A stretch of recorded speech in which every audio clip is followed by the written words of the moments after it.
You're listening to Range Minded from Independence Indoor Shooting. Before we get started, we'd really appreciate it if you left us some feedback and a rating from wherever you get your podcast from. It really does help us make better content for you. This is episode 81, where we cover some current events going on in the gun world today. As always, thanks for listening, and we hope you enjoy episode 81 of Range Minded, the current events of October 2019. Hello and welcome to Range Minded from Independence Indoor Shooting. My name is Mark Long, and I am joined, as always, by... Me, Steve Zimmerman. What's up, guys? How's it and going? Gals. I gotta be more inclusive. I notice I always say guys, and they're very possibly could be lady listeners too. So I should just switch that up somehow. Well, I hope there are listeners of every kind listening to the Range Minded podcast. Of all spectrum. Yeah, we don't really get demographic like information on who listens, but we know. You know, that's really the nice thing about guns. The nice thing about firearms is they don't discriminate. Right? they work for everybody. Call it the great equalizer. What's the Sam Colt quote? Yeah, God created men, but Colt made them equal. Yeah, there you go. Something paraphrasing. Yeah, pretty close. So, but yeah, we're gonna be talking about. Yeah, sure. We're gonna be talking about some current events because election politics season is heating up, and there's a lot going on. Yeah, there is a ton going on, and I've got a bunch of articles, and I know you've got some things, and we may not cover everything. I mean, it just kind of depends on where we go. Right. But I'm going to make sure that I link whatever I have to the Facebook page, so you guys can do your own research as well. Yeah, we'll do our best to link all see where we're coming from. All the stories that we have on here and that we reference or whatever. We'll do our best to link all those to the Facebook page. So. Make sure you give us a like over at Range Minded Podcast on Facebook and Instagram. And, if you need anything too, just email us, podcast@iishooting.com. Or you can message us on Facebook too. You could message us. But don't forget, whatever, let's see. Yeah. Whatever platform, what? Sorry. This is what happens when we're so far away from each other. We talk over each other. Yeah. It's terrible. I was going to say, make sure that whatever platform you're listening to, that you give us a thumbs up or a star rating, whatever, the highest and most positive reviews possible, because that helps us get out to more people as well. Yeah, it helps us spread the word, and it helps us, make better content too. So, and then another disclaimer: I've got a cold or something, so I sound kind of clogged up, and you might hear me coughing here or there through my irate tantrums that I'm going to be displaying. You're going to get so bent out of shape that you're going to start a coughing fit. That might be, and maybe I need it to get all that junk out of my lungs. Yeah, so we'll just get you real fired up, and we'll get you upset. Should work. I'm already there. It's all good. Well, let's jump right into it. What's the first one you got? I do have my Bundy that'll help me calm down. Oh, good. So let's see. Where do I want to start here? Oh, this is a kind of a fun story. I'll make it a short one. So did you hear about the Major League Baseball umpire? I read the headline. I didn't read the article. Yeah. Yeah. So he's obviously somewhat conservative, and apparently he's been fairly vocal on his Twitter account before about his view on politics. Really? Well, he decided he had enough of like the impeachment hearings of President Trump. Like Trump or not, like I have my own opinions of Trump. I don't think he's the greatest thing ever, but he's better than what we could have had. But anyway, so he said, and this is his quote. He says, "I will be buying an AR-15 tomorrow because of your impeachment of my president." Oh, wow. So he he tweeted it.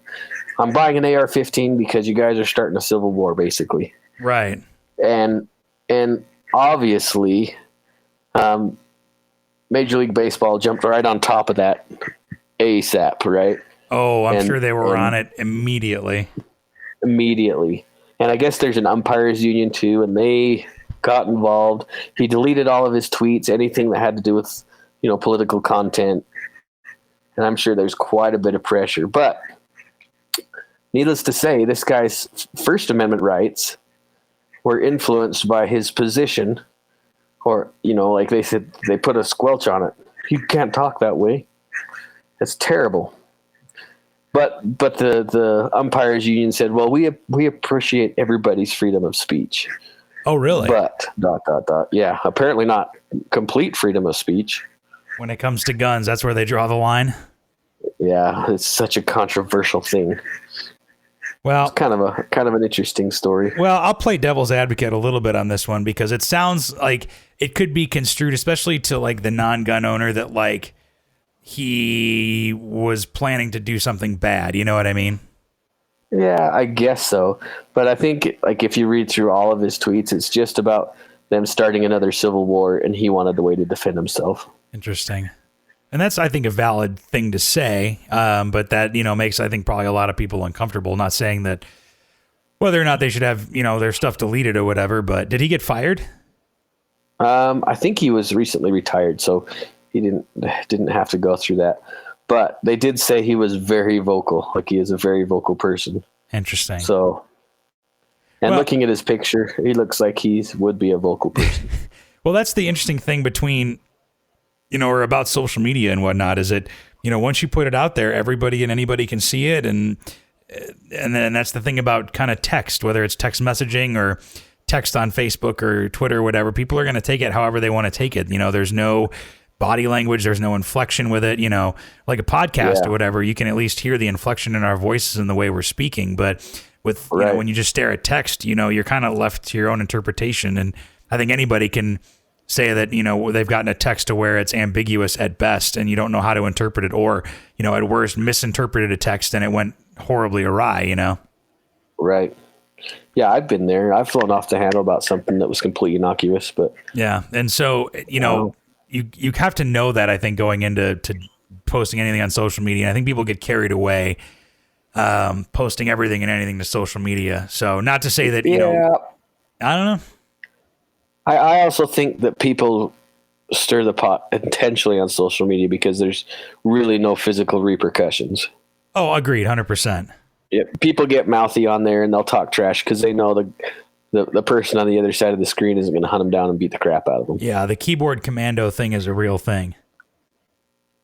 Doesn't make it right, but it absolutely happens. And I admit sometimes I say things just to antagonize people. No, I try to believe at least get them to think about what they're saying first, Sure. Something. Well, and the other thing is, Twitter's a private company, so they can basically kind of say or dictate what you can say and what you can't say. Whether or not that's ethical is another story, I guess. But yeah, and that should be understandable because Facebook and all those big tech companies or social media companies. I mean, they're all going through that. Are they a publisher? Or what's the other word? Like a content provider or something? Or yeah. Are they a platform or are they a publisher? And that's the difference. Right now, they're just a platform, a private company. They're not creating content. Like, it's not copywritten stuff. So it's just a place for people to voice their opinion. And like you're saying, is where they're a private company, they can create rules or delete people, whatever they want to do. That's their prerogative. Yeah. And the other interesting kind of wrinkle in the whole thing is that, if it's, and I'm not going to say, I don't know enough to have an opinion whether one way or the other, but it's just interesting how like his employer kind of got involved with that. And, because if a lot of people know that he's an umpire or whatever, then he's kind of a reflection of the people that the MLB, the organization, that the MLB associate with, and if they're not a pro-gun, organization, then they'll be quick to step away from that and distance themselves from him or whatever. So, but where does that, where do you draw the line between professional and having a job and having your political views? You know what I mean? That's a fascinating part of it to me. Well, what's frustrating is when did firearm ownership become such a taboo subject, and why? I mean, it's been part of our American fabric since the Revolution. I mean, that's why it exists, why we have the Second Amendment, is as a direct reflection of what we went through in the beginning of our country. So why are they being demonized so bad when it should be an embraced part of our fabric? Yeah, and it didn't used to be a political issue. And now, obviously, it's highly politicized. It's kind of interesting because, and that's a good point that you bring up. Like, what if, What if we politicized free speech like we did, the Second Amendment? Well, and honestly, I wouldn't be surprised if that's coming down. I mean, in a way, it kind of is with these social media companies. You're right; they're a private entity. They can do what they want, but people are using these platforms to get their voices heard. No other time in world history has there been a place where you can say something and the world will hear you. Yeah, it's a whole new thing that everybody's still figuring out. It's kind of sad, yeah, and it's sad that they're not letting voices be heard. And I think, obviously, there's a point where there's some violence or some things that we don't want to see or don't want shared, and I think there's some judgment that can be taken there, but it's also a place where people can share and grow ideas and go to the battlefield of thought and actually come out with a discussion. Yeah, but I think that keyboard commando thing is what happens most of the time is people get all wonky about what they're gonna say, and they're gonna take it to a whole nother level because they're behind a keyboard and they're not gonna have any real world repercussions. Yeah, and they just want to be right. They don't want any kind of anything that jeopardizes their thought process, and so they just want to be right, and that's it. And like you were saying earlier about text messages and emails or whatever, where you don't get the inflection of the dialogue. With this, there is no thought anymore. It's just statements. Yeah. Yeah, and social media and the internet make it way more complicated. Yeah, so I'm glad I wasn't a kid now. Yeah, can you imagine? You know what I mean? Like I'm not a kid now. Yeah, well, you know what? Frustrating. Speaking of kids and the internet, that leads to one of the stories that I found that's been going around the internet. There was a 17-year-old girl who, she said her family kind of, she grew up around guns. Guns are normal in her family or whatever. Mm-hmm. And she posted a picture with her older brother on the internet with guns in hand, and she got suspended. That's ridiculous. It is ridiculous, but it's kind of an interesting. There's a couple interesting wrinkles in this story because it looks like her brother. I have the picture up in front of me. Her brother's got an AR-15, and she's holding. I want to say it's a Glock 19. They're not pointing it at the camera. They're actually practicing safe firearm handling. They have their fingers off the trigger, pointed in a safe direction, et cetera, et cetera. But her brother was an Army veteran, and they got, her brother got, and I'm going to butcher the word, but shemagh? Yeah. Okay. Did I say that right? Yeah, shemagh. Yep. Yeah. The scarf. Yeah, like a face scarf. And so he got a couple in when he served in the Middle East, and he got one for her. And so they're wearing it together. They're standing in front of a Confederate flag and holding guns. Look at all that. So look at all that hate just coming through. That's a lot to take in, I'll say, because I think there's probably something in this photo that anybody could find like offensive or whatever. I'm surprised they're not like any anti-gay slurs or something in the background. Just on top of it all. It almost sounds like a staged photograph the way you're describing it. Yeah, seriously. So, but yeah, they're in shemaghs, and her brother's holding an AR and she's holding a pistol, and there's a Confederate flag behind them, which is kind of interesting. And there's she's flipping the camera off. So she's a gangster. I don't know, man, but it's kind of interesting. So, but she got suspended from school because of that. That is absolutely ridiculous. If she would have posted a picture of her in underwear or smoking a bong or something, nothing would have happened. Yeah, right. And what was interesting to me too is that they posted it to Snapchat. It wasn't like on Facebook or anything like that. Obviously, so where does the school get like Snapchat from? That's, what I mean? You got kids and they got social media. Like, does the school like monitor like kids' social media accounts? No, it's the kids are diming other kids out. So she probably made somebody mad or something, and they dimed her out, I'm sure. Really? Yeah. I mean, I think there are teachers that peruse the social media, and I think that makes me uncomfortable thinking that my kids' teachers would be hanging out looking on kids' profiles or whatever. But Yeah. I would say that she probably ticked some girl off and they dimed her out.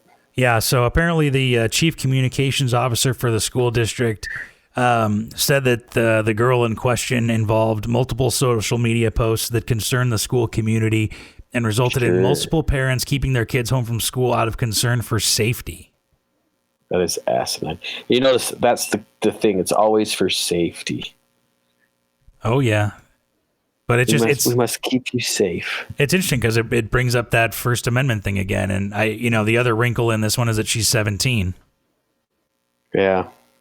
So it's, she's not an adult, but you don't have to necessarily be an adult to go shooting with with your family members. No. And I guess that brings up the other point is how old do you have to be in order for your rights to be exercised? Because, like you say, that the First Amendment got squelched a little bit there, because she was exercising her First and a Second Amendment rights at the same time. Yeah, and so her apparently, mom. if you're, go ahead. I was gonna say if you're under 18, your rights don't matter. I don't know. That's kind of it's an interesting gray area, I guess. Yeah. I guess I could go off a long tangent, but I'm not going to go there. Well, I guess the other photo, because they said multiple photos or whatever, and this girl's mom said that they think that the other photo is her actually at a gun range, shooting at a gun range, which very strange that would be what it is. You know what I mean? And apparently, and I think we've talked about. Oh, go ahead. Sorry, I was going to say apparently school policy, says that grounds for suspension is behavior on or off school property that is determined to the welfare or safety of other pupils or of school personnel, including behavior that creates a threat of physical harm to the child or to other children. Yet underage drinking and drug use is okayed. Or looked the other way, I guess. Yeah. I guess that's better. Yeah. It's not okayed. You're right. It's just ignored. Yeah. Well, and I mean, the only thing I can think of is obviously, violence at school shootings are at the top of mind of a lot of people. And that sure. I can understand and respect that. And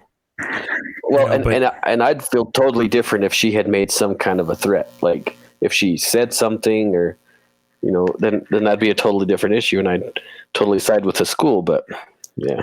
Yeah. Like if she were saying, gonna bring this one to school or don't go to school today, all that kind of stuff. You know what I mean? Right. Yeah. That'd be totally different. Yeah. And I guess the principal explicitly told the mom that the daughter didn't violate any policies, but when they see pictures of a 17-year-old holding an assault rifle, it sends panic through the building. Oh, brother. Even though she was holding a Glock and her brother was holding an AR. Yeah, neither of which are assault rifles, right? No, it's a modern sporting rifle, but... That's right, MSRs. Yeah, it's kind of strange. That is just... And it's not the first time. I mean, we've talked about it before where this stuff's been happening, but... Yeah, this stuff makes the news a lot, and it's unfortunate that... but it's all part of the anti-gun machine anyways, is they try to... Because kids don't want to get in trouble. They don't want to get, branded as somebody that's violent or whatever. So if the anti-gunners can make it awful and embarrassing, then the kids won't want to go shooting. That's the point. Yeah. Just like they did with cigarettes back in the day. That's the whole premise. Well, and what's interesting, I think the ironic twist at the end of the article, and this is from reason.com, by the way, but she was able to go back to school after the suspension, but her mom says that she's terrified to go back because she's getting death threats, hate mail, and negative comments on Snapchat. Where she might actually need means to defend herself now. You're right, because she's getting death threats about getting... Good thing she knows how to use a Glock. Yeah, seriously. But I just thought that was kind of an odd irony at the end of it there, where it's so because she posted a picture of a gun and got suspended, now she's getting death threats from her other students? weird. That's a weird story, That's man. ridiculous, man. So, but what I wanted to ask you was, it's sad to think that you've got a high school student, right, or two? Yeah. One high schooler. Yeah. Yeah. So what if, and I know you guys have photos of some firearms or shooting sports or participating somehow, right? You might say that we have a family portrait of all of us holding firearms. Yes. Yeah. So what if that got around to the school and your kid got suspended for that? Well, the school board would get a visit as well as the high school. My son wears gun related like hats and I think he's even worn like a gun t-shirt to school and nothing's ever happened. I think that the leadership at the high school itself is pretty normal, common sense, I guess. But my second daughter, she went, and we talked about this before. She wore one of those gun hats, Idaho. You know how Idaho's turned on its side and turned into a gun? Yeah. And there's a pine tree coming out the top. She wore one of those hats to school and she got in trouble. Really? Yeah. But which is hilarious because that's actually from an artist from a clothing shop. Yeah. Yeah. It's nothing violent. It's not promoting violence in any way, shape, or form. She got in trouble. It's state pride, I guess, if nothing else, right? Yeah. So, in this, at least on this side of the state, we don't have to worry about it yet. And I do know some of the people on the school board and stuff, which helps. But if we were in a more urban area, it would be pretty difficult. Even if something was like that to happen where he got suspended and even getting a chance to talk to the principal, I think would be difficult in different areas. Yeah, and I think that's one of the big things is that, it's not even necessarily left versus right or red versus blue or whatever. I think it's more a city versus rural thing where, a lot of rural folks or smaller towns see guns as, a means to an end with hunting or a tool to protect yourself or to protect your home and your farmstead or whatever. You know what I mean? Anything like that. And, the exposure that a lot of urban, like people who live in cities and suburbs or whatever, the only exposure they get is on the news about gun violence, Yeah. So, and I'd surprise me because Colorado is a pretty outdoorsy kind of state. I know it's a lot more blue and a lot more, progressive, I guess, than. It's getting more and more so. But I just figured it's more of an outdoorsy state, and but I guess at the same time, Magpul did leave Colorado, didn't they? Oh yeah, that was a couple years ago that happened. Yeah, because there's a magazine ban, and Magpul makes what magazines? And it was awesome I remember when they did that. They took truckloads of magazines to the state capitol when they did this big rally, and they were just handing them out like candy. I think they gave away like 20,000 magazines or something. That's awesome. It is awesome. See, that's the kind of activism we need. Yeah, that's very productive. Yeah. So you mentioned a nice rural area. I'm going to give you a quote from this. This happens to be a governor from a state. Uh-huh. And you have to guess what state this is from. Okay. So this is right off of his Twitter feed. Oh boy. He says, quote, "I am a hunter and a gun owner. No hunter needs a 30-round magazine, a bump stock, or an assault weapon." And you said it's from a rural state? Yeah. Texas? Nope. Huh. Well, is it in the north or the south? It is in the west. The west. Is it Idaho? No, thank goodness. Where is it? Montana. Really? Governor Steve Bullock. He's pushing a magazine high cap magazine ban for the 5 people that live in Montana. Isn't that ridiculous? He retweeted something from NPR that says 60% of Americans want stricter gun laws, which is complete BS. Wow. That's surprising, man. Yeah. So, and in Idaho, we keep saying, oh, it'll never happen here. I'm sure Montana said the same thing. We're too much of a rural red state. Nothing's going to happen here to the cowboy state. Oh, yeah? Well, look at that. You got a Democrat governor that wants to take your guns away. A magazine ban in Montana. Yeah. I guess that's proof that it can happen anywhere. It can. And it's just like a bad apple. Once it gets in the rest of the apples, it's going to start rotting them all. What do they want to cap the magazines at? Well, it didn't really say in this story. I found this story on a website called Bearing Arms, which is obviously a pro-gun website. But sure. Yeah, I read through all of his tweets and stuff. It just talks about how he's super blue and hates President Trump. And he's worried about the gun violence epidemic in America, which really isn't happening. Wow. That's surprising. It's pretty sad. Yeah, that's a bummer. I don't think it'll go anywhere. Like, I think as far as the state representation, I don't think it would ever happen. Oh, but for sure. I imagine everything, like every other, like legislative, judicial, every other branch has to be like super, super conservative. Yeah, I would think so. But like you say, it can happen anywhere. Yeah, because like Montana, Wyoming, Idaho, like those are like, some of the great states of the West, and you think that gun rights would be fine no matter what there. You know what I mean?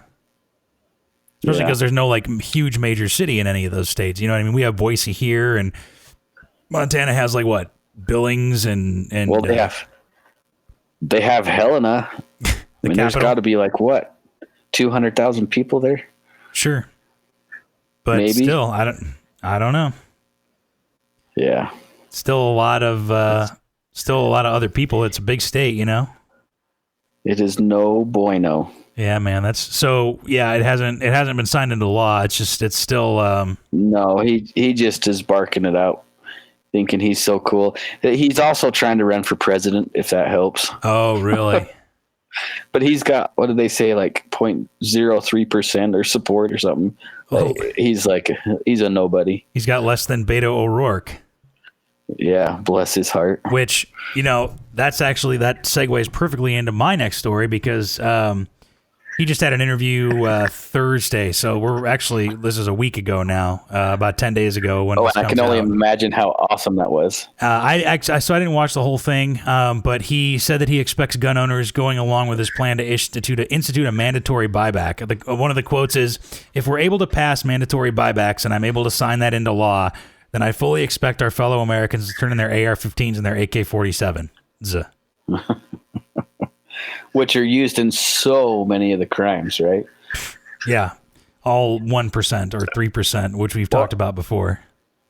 I don't know if you remember when he went to a Texas gun show and he talked to AR-15 owners and people selling AR-15s, and they want stricter gun laws. Do you remember him saying that? Vaguely, yeah. Oh, he's such a buffoon. Yeah, that's crazy, man. And I mean, the other thing too is that like a lot of people that he's firing a lot of like pro-gun people up. You know what I mean? Well, and where did I hear? Like, there's two things that people are like super willing to go into a civil war over, and I can't remember where I read this or heard this, but one of them was impeachment of President Trump. And now, if he did something illegal, then I'm all for it, right? Get him out of there if he's doing something illegal. The second one was firearms confiscation. So look at every one of the people running for president right now. Yeah. The one thing they are in unison is gun confiscation. Yeah, it's from all corners now, Yeah, I don't get where they think that it makes sense. I don't understand that. Well, it's just, maybe it's a virtue signaling thing that we're doing something, even though that we've talked about, these problems come from all kinds of other places.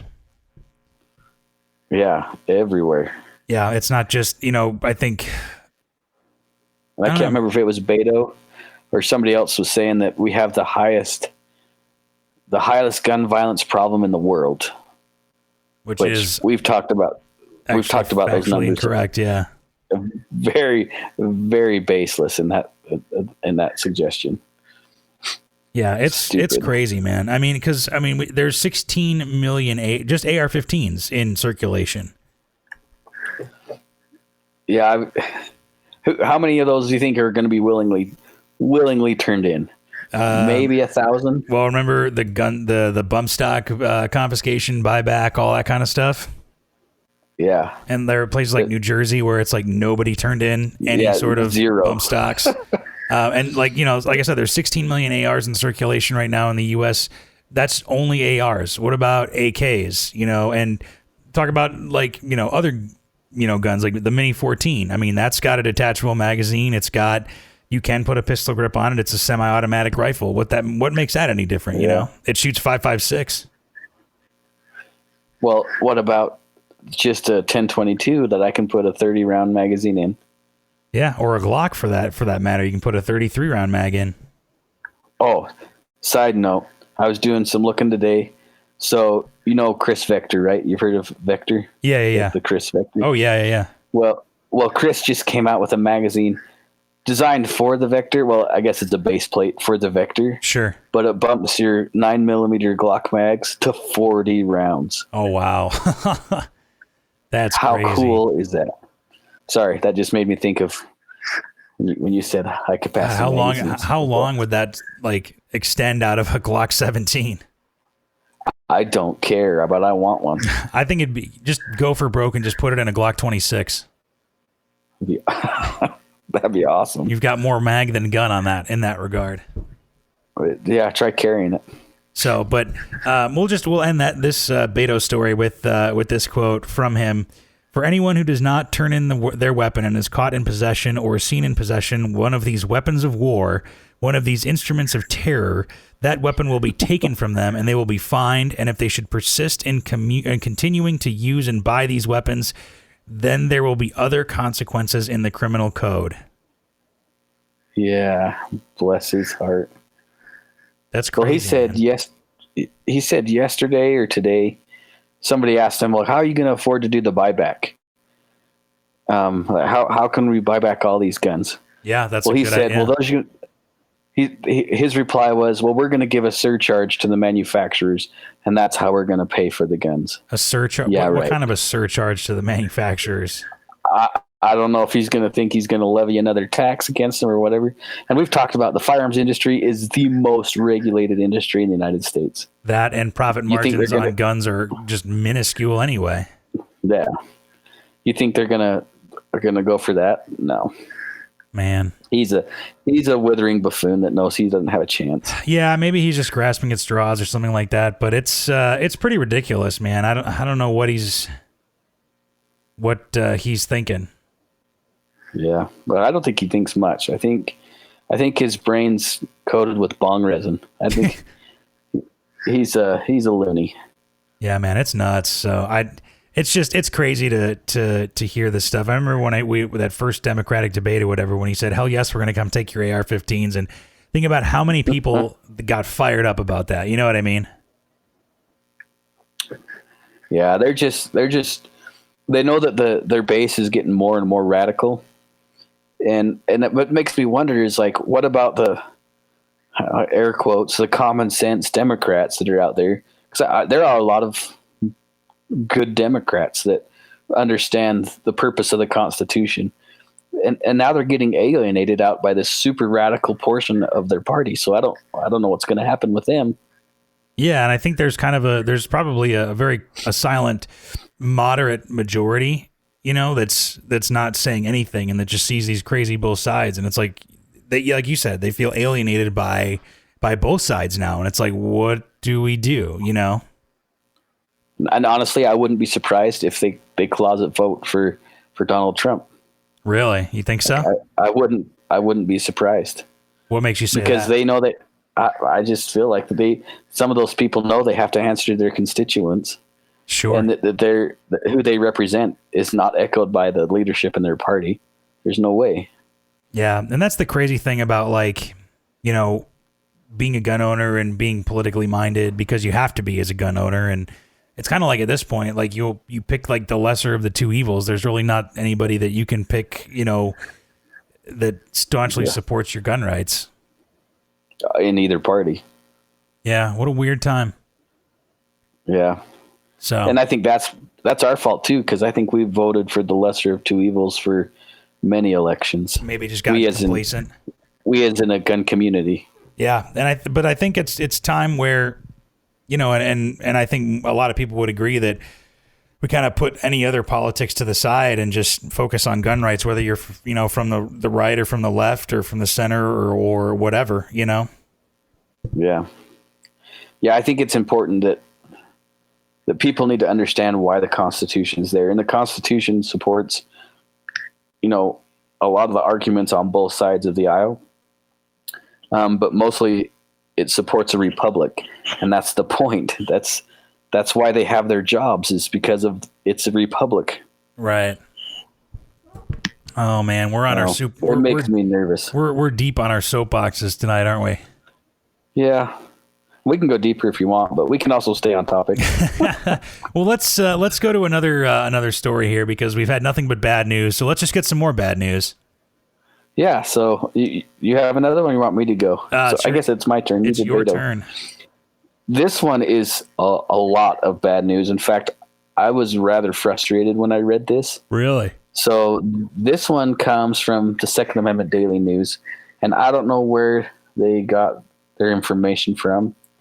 But it turns out that, you know, back to the social media thing, Google and Facebook and whatever subsidiaries, they're basically making a pseudo gun registry of all the photos that are getting posted, like on Facebook, for example. Really? They have the ability, you know, if the serial number is visible in the photo, no matter how pixelated, apparently, they have the ability to read that serial number. That's insane. And they've been cataloging those. Yeah. And where did you find that? So this is on the Second Amendment Daily News. So it's not just there, by the way. It's on the firearmblog.com. Yeah, it's kind of a big deal. So the author of this article is like, well, you know, we didn't even, I'm kind of paraphrasing, obviously. We didn't know if it was true or not, so we decided to Google the serial number of one of the guns that we've posted. Right, because anytime there's a review on a blog or whatever, they're going to post the gun and they don't block out the serial number or anything.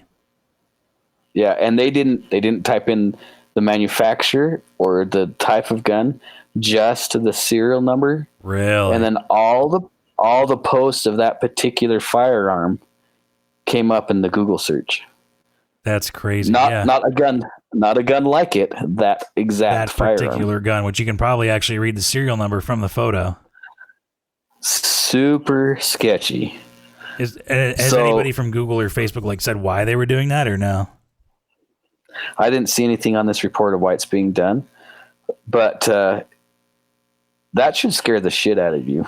Yeah, and that should make you think twice about whether you post your stuff online. You know what I mean?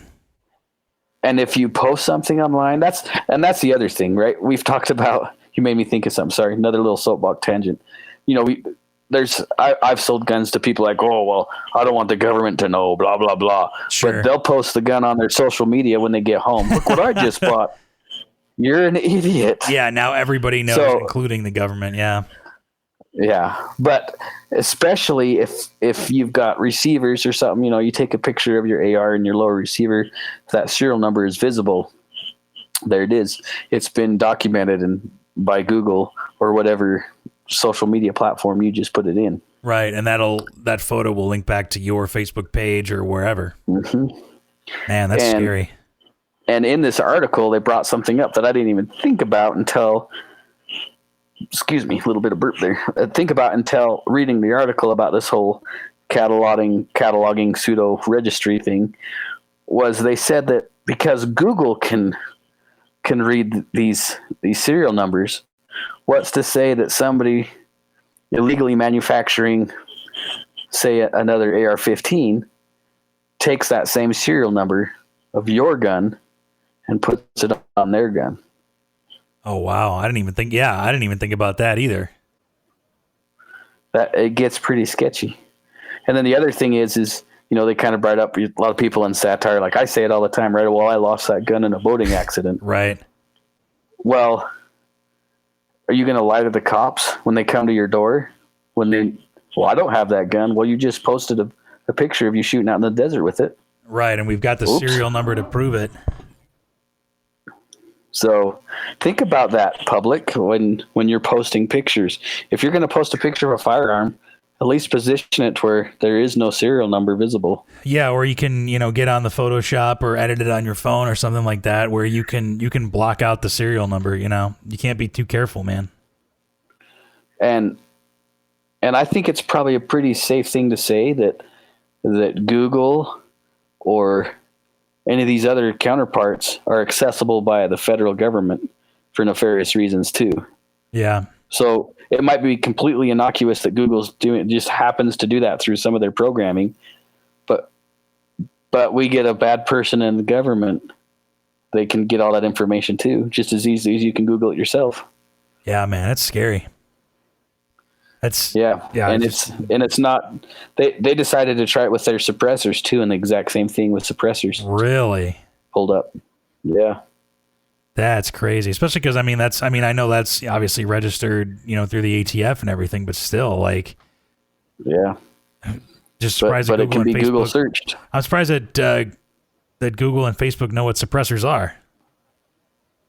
Yeah, silencers. They make the gun movie quiet. Yeah, exactly. So, man, that's crazy. Well, and I had heard rumors.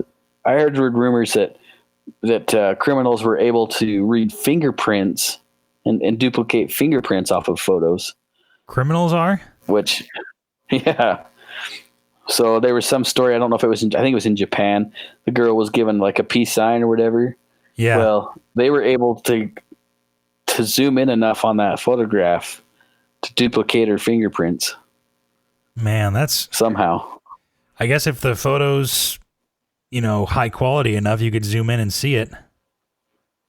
Well, think about how many megapixels our phones are now. I remember when like an 8 megapixel camera was amazing. Yeah, I remember that too. Man, sketchy. Crazy. Sketchy. Be careful what you report or post online because it's getting recorded. Yeah, dude, that's crazy.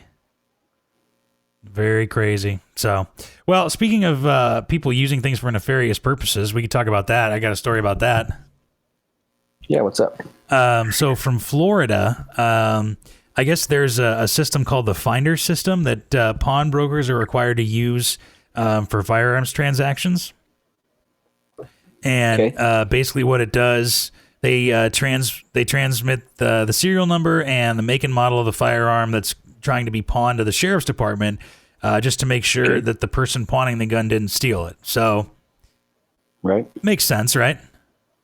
Yeah, and we use something similar like that in the store. Sure, yeah. If you pick I would say probably every FFL would be in their best interest to make sure they're not buying a stolen weapon from somebody. Yeah, and it's not required, believe it or not, by the ATF. Really? Well, I guess I could see that because as a private citizen, you don't have to do a private transaction. You don't have to do a background check or do any kind of. But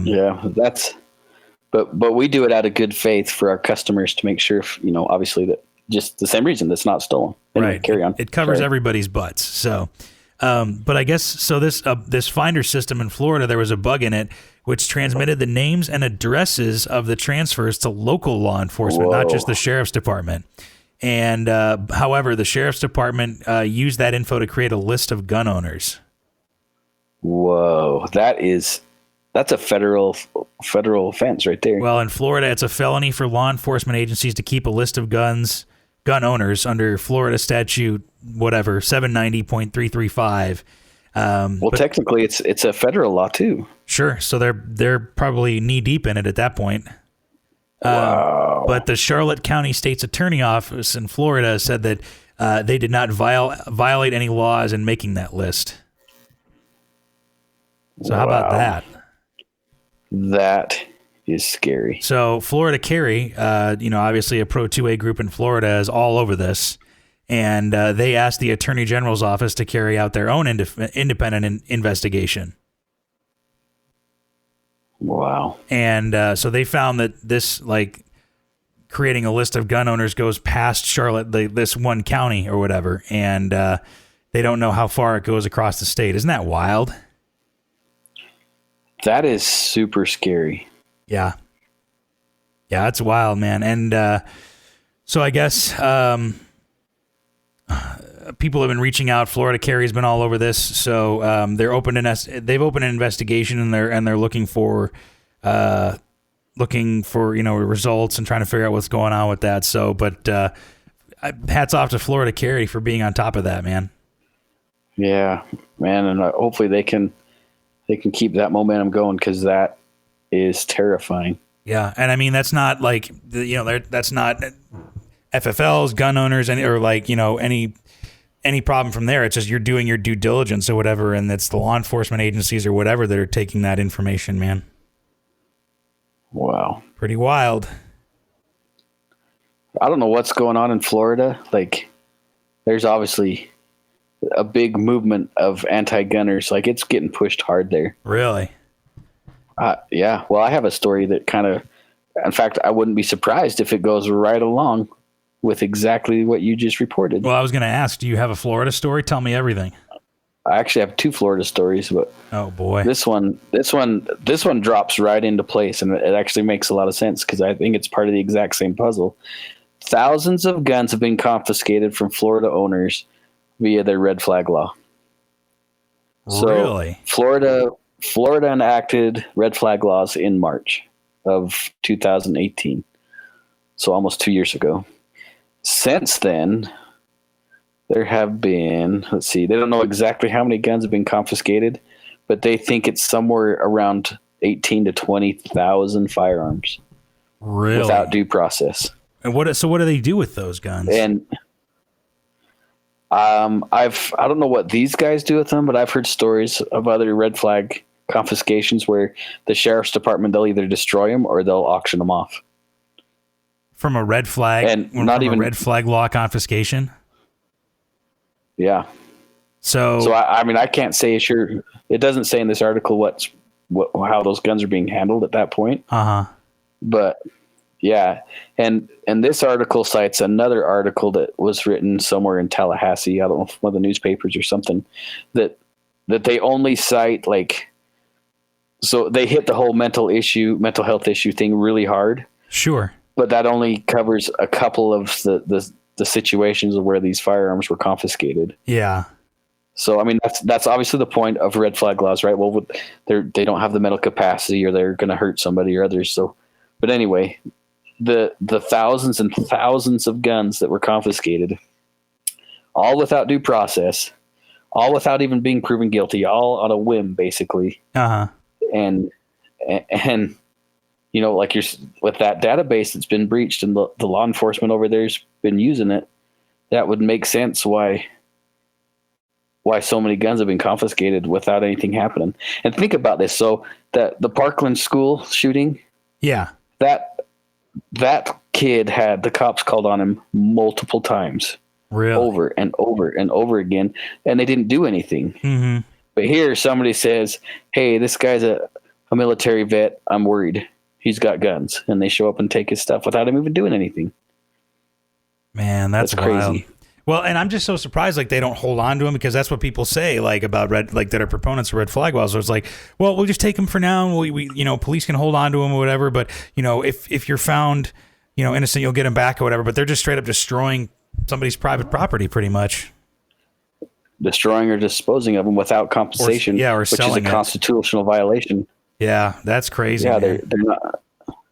And ask anybody that's had to use their gun in self-defense how hard it is to get their gun back just in that instance. I imagine even if you get it back. Because your gun gets taken away. Like if you do a good shoot, let's just say it's a good, air quote, a good shoot. Sure. Your firearm's still getting taken away. Justified, yeah, because it's evidence. Yeah, and until the trial's over or whatever. And the process of getting it back is ridiculous. Yeah, I can't even It's not imagine. just, you don't just go into the sheriff's office and say, hey, how can I get my gun? And they unzip an evidence bag. That's not how it works. You have to go through a background check. You have to go through all this paperwork. But it's your firearm. It's crazy, man.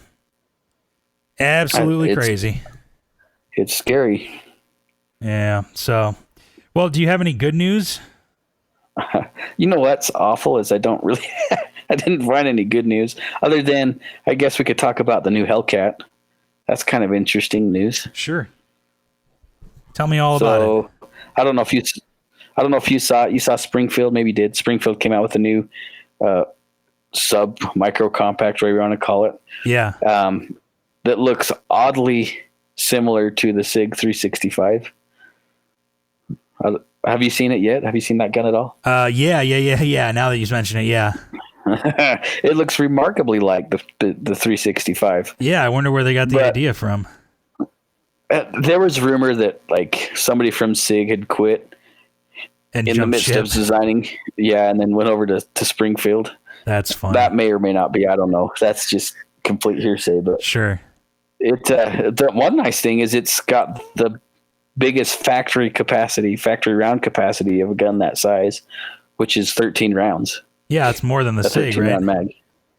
Yeah, because you can buy aftermarket mags that are 15 round now for the SIG. Sure, but those are aftermarket. Yeah, but coming straight from the factory or whatever. And it's a completely different looking gun than anything that Springfield's brought out. Right. No grip safety. Everything's nice and smooth. No grip zone. No grip zone. They cut enough heat off of that I don't think they'll ever do that again. Well, I guess if nothing else, an interesting gun. If nothing else, that it's that the gun manufacturers are still developing and coming out with new things, even if they're copying each other maybe a little bit. But imitation is the sincerest form of flattery. So, and here's the thing about the industry too is the Hellcat and the 365. They've probably been in the works for 2 or 3 years. Yeah, new guns take a while to. It takes a long time. I've actually talked to some engineers, or an engineer that lives in the Boise Valley for a major company that he's a product engineer. He goes and he tries other people's guns out and writes reports about what things work and what things don't. Yeah. And it takes a long time to develop a firearm. It's not something that just happens, over a few months. Yeah, you're dealing with explosions in a confined metal area. There's a lot to consider. Yeah. And some of the processes that go into making guns is really cool too. Like, sorry, this is kind of a tangent, but I think it's the Mossberg handgun, the one that they came out with last year. Uh-huh. I don't remember the name of the handgun now, but isn't it the RC something? It takes the Glock 43 mags, which is kind of cool. Yeah. But anyway, that, if I remember right, that barrel is basically cast in a way, like it's an extrusion of sorts. So it's not like it's just milled out of a chunk of metal. It's cast that way. Yeah, it's kind of cool. Yeah, there's a lot of what's the word, metallurgy and design work and all that kind of stuff that goes into designing a handgun, because it's an explosion in such a small package. Like I said, it's the Mossberg MC1, by the way. The MC1. See, that's terrible. Steve's a gun guy, and he doesn't even know the name of guns. That's because Steve doesn't like Mossberg. I was just going to say that probably has more to do with me not caring about the Mossberg handgun than anything else. I think it feels like a nice gun. Like, I've never shot one, but it doesn't feel like a terrible firearm. Yeah, I haven't shot that Mossberg handgun, but hey, you know what? At least that gun manufacturers are stepping out of their comfort zones and trying new things. I'll take that any day. So and hopefully I get to go to SHOT Show this next go round. I enjoy seeing the innovation, because really, in reality, the firearm hasn't changed that much in the last 500 years. No, the process and the concept are pretty basic. I guess I should say since, not necessarily 500 years, but since Browning, like I would say that Browning was probably the most innovative firearms designer. And there really hasn't been anybody since him that I can think of that have been so innovative of what, whether I guess it be you could maybe mechanics argue of feeding that Glock or was, but not really, because he kind of pirated some things from the Browning design too. Like really the semi-automatic handgun there's nothing exciting. sure. I guess the only thing you could argue is that, he just took modern materials and made a handgun, out of modern materials rather than just steel. Yeah. And maybe like other than caliber, like obviously there's been a lot of caliber differences. Oh, sure. I mean, like the 5.7, for example, that's a pretty remarkable cartridge for a gun. Yeah, it's so remarkable. But, it shoots. It costs the only $20 thing maybe for a that I could magazine. think it's been super. Yeah, I kind of want to buy one now. Oh yeah, if I had the they're money, still a little I'd buy outside my budget. I'd buy a PS90 like tomorrow if I had the money. Yeah, it's basically a rifle coming out of a small package. Yeah, rifle man. Cartridge. So But the only thing I can think of that's really been innovative is like the rotating barrel and like the Beretta, the Storm. That I can't think of anything that's been really exciting. sure, but there's been nothing like groundbreaking. No. But who knows? Not really. Maybe this year's SHOT Show will be the year. Maybe somebody's coming up with something right now. Yeah, laser beams. Well, I'll tell you what. Let's end on that positive note that there maybe is some hope for the future. But in the meantime, make sure you contact your local firearms advocacy groups. There are national ones like the Firearms Policy Coalition and the Gun Owners of America. But we've got some in Idaho here. And you might have some state specific ones. Like we've got this Idaho Second Amendment Alliance. I'm pretty sure in every state there's a group that specifically supports the Second Amendment. Yeah, well, and like I said, in Florida, there's that story that I was talking about from the group is called Florida Carry. You'll be able to find these groups probably in all 50 states. So, yeah, get involved. Like it's getting just from these stories, we can see that it's getting pretty ridiculous, and you need to make your voices heard. Yeah, if you're getting sick of hearing about all the bad news that we're spewing, the best thing you can do is get involved and get involved with your local gun groups. And, absolutely. And take people shooting. And that's the biggest way to grow and sustain the Second Amendment is just that. Take somebody shooting, develop them, or help them develop their love for the Second Amendment and just guns in general. Yeah, and be safe and it's not hard. It's a lot of fun. Yeah. So we'll end on that note. We'll try to do a more positive podcast next week, but no promises. Yeah. Sorry, guys. Like, it was just one of those days for me. I had to be all negative, I suppose. Well, but it's the state of affairs right now. So it's better to know what's going on in the gun world and in politics than not, I would say. So. Yeah. So, but Get let out us there know. And shoot. Let us know if you have any good news. Podcast at iishooting.com is how you can email us. You can message us on Facebook and Instagram at Range Minded Podcast. Sure. And like Steve said at the beginning, leave us some feedback from wherever you get your podcast from. That helps us get better, make better content for you, and it's nice to hear. So, yeah, I agree. Yeah. So, but thanks for listening, and we will talk to you next time. Thanks, guys. Bye-bye. Thanks for listening to Range Minded. Find us online at Range Minded Podcast on Facebook, or send us an email at podcast@iishooting.com. We're always happy to get feedback, episode suggestions, whatever you want to send us, really. And be sure to subscribe to us on Apple Podcasts, Google Podcasts, Stitcher, and pretty much wherever else you get your podcasts from. Thanks for listening, and we'll see you next time.